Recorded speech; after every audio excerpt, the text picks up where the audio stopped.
So you're out of Detroit, correct? Yeah. What part of Detroit? West Side. West Side? Yep. 7 Mile and Right. Evergreen. I'm gonna drop a name on you. Okay.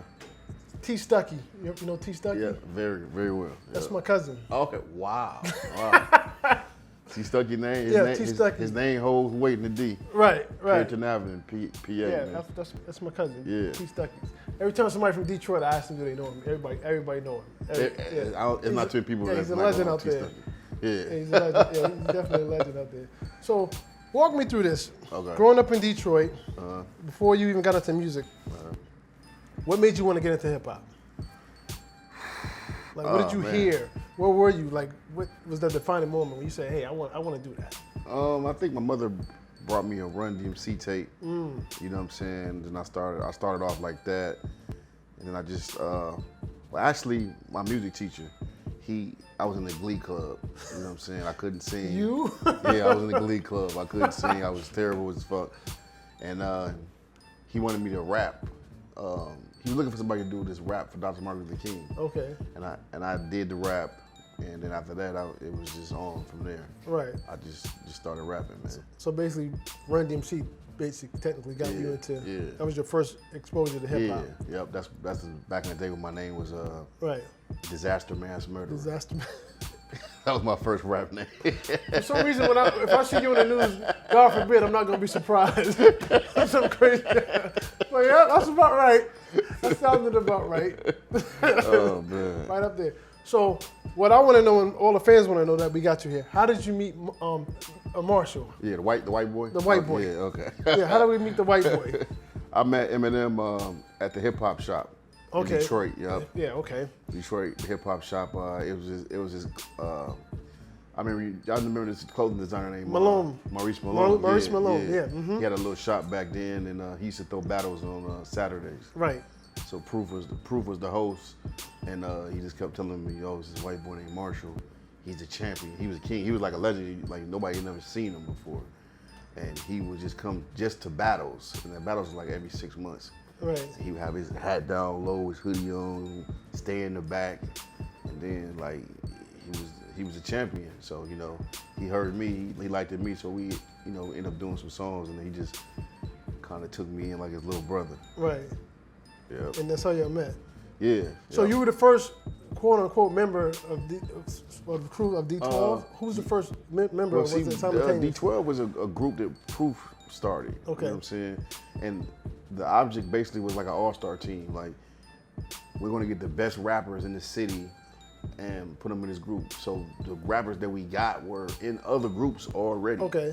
So it was like an all-star team. Like, like if you get Shaq or Right. Hardaway or, I'm saying old ass niggas. No, but they all star. They're legends. Like I get LeBron, and you put them all, you know what I'm Right. saying? So that's how it started, but it got so good and it was so dope and the chemistry was there Right. that everybody ended up leaving their original crew and just became D12. Right. So say when everybody in D12 is in the studio, and speaking of individuality, all you guys, even though you're all in the crew, nobody really sounded alike. Everybody had their own style. Was that consciously done? Like, what's the process of when you're making a record? Like, who goes first? Who goes last? You listen to it, then you go back and change. How does that work? We basically like who we get a beat, whoever write first. Say I got a first one. It's so disciplined that you damn near know what your verse is. Like my verse is an ending verse, Right. or I got a first verse, or this should go in the middle, and then Right. they just go like that. I usually basically end songs, Right. cause my shit be so fucked up. You know what I'm saying? Right. You gotta kind of digest my shit last. Right. You know what I'm saying? It's too much for people. Right. It's too much, man. Right. Now, was the My Band song that y'all did, was that reality? Because I could see where Eminem was the biggest thing in life. Yeah. Did y'all really feel like he was outshining y'all? Y'all was getting no spotlight. yeah. He was Hell taking all yeah. the girls and getting all the pussy, and y'all just in the background Elvis, looking man. stupid. That's Elvis. That was a real concept song, right? Yeah, that's Elvis, man. We would eat Chucky Fried Chicken, man. He was eating steaks. We used to go in So his that's room. fucked up, then. If he was treating people like that, he was Man, really doing it's that. a budget thing. Like we could have had the steaks, we couldn't afford it though. Right. You know what I'm saying? But I think that's what any mega star, man. But we still was going there stealing shit. So Right. you know what I'm saying? We was taking steaks, potatoes, all type Right. of shit. You know what I'm saying? So y'all just basically made a joke out of reality. So, Yeah, it was kind of a reality, but kind of not reality. But it was a reality, right? Fuck it. Fuck It's it. all good, man. Right. Now you have a new project you dropped. Yeah. Let's talk about that. What's it called? Tweak City 2. Okay. It's an album basically produced by my man Super, and he basically did the whole project. Okay. I wanted the feeling of doing a project with one producer. Right. So it's called Tweak City 2, and basically, you know, it's a lot of trap beats. I'm talking that crazy shit. Right. You know, that Purple Pill shit. Right. The wild shit, but in the new generation type of style. Right. I got this segment on my show. It's called On the Spot. Okay. Now, Master P is sat in that chair. Okay. The greats are sat in that chair. You know, like Right. everybody that you can imagine. Kendrick Lamar, everybody. Okay. And they always come with some heat. Now, I got this segment. Like I said, it's called On the Spot. You know what that means?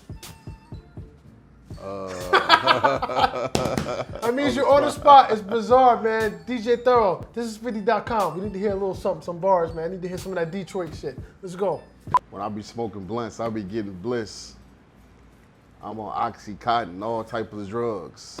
You might text bizarre stumbling in the club. I'm wearing pink, my breath stink. I'm a rowdy nigga. Pull a gun out, I'm about it, nigga. I'm in New York, eating pork. Fuck it. Rough and rugged, this how I does it. Detroit, Motown, Motor City. Yeah, I'm off ecstasy. I lick your girl's titty. Fuck her in the asshole. No condom, nigga. Bizarre from Detroit, straight from Grand River. This is 50, nigga. Woo! And he never sees the amaze. Perfect. You already know what it is. Detroit. Bizarre. DJ Thorough. Hottest in the street. This is 50.com. Like always, when you see us, one knee us. That means pay respects. Yeah.